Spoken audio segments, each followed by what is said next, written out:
Mbambou, à 46 km de la capitale régionale Kédougou, le collège est complètement à terre. Un ensemble d'abris provisoires qui regroupe les 4 premières salles de classe du CEM. Du bloc administratif, il ne reste plus qu'un amas de bois.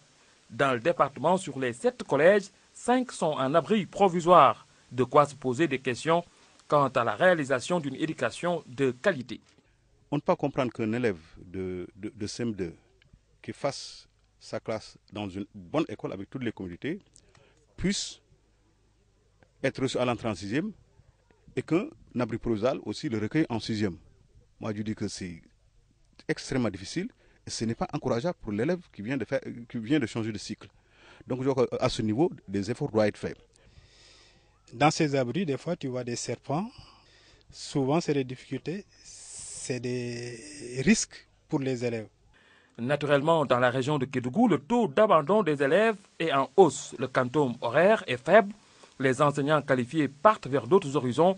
Il n'y a pas de projet d'établissement et des résultats peu satisfaisants sont enregistrés. Les autorités académiques sollicitent un soutien de l'État.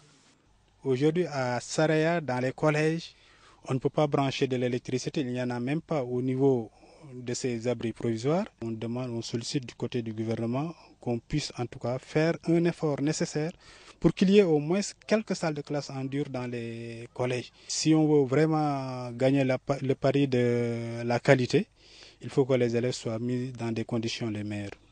Dès lors, pour les parlementaires de la commission éducation, des efforts sont à faire pour motiver les élèves. L'État a fait des efforts, ça on ne peut pas le nier. Parce qu'aujourd'hui, un enfant peut naître à Kédougou, faire sa classe de tout petit à Kédougou, sortir de Kédougou avec son baccalauréat. Et ceci était impassable il y a quelques années où des élèves de Kédougou faisaient leur 6e à Saint-Louis, à Charles de Gaulle, bien au lycée Faidherbe. Mais malgré tout, des efforts encore restent à faire. Les parlementaires ont visité ensuite l'école Bouchra à Kane de Saraya, une école qui date de plus de 100 ans, une des plus vieilles de la région. Elle attend d'être réhabilitée.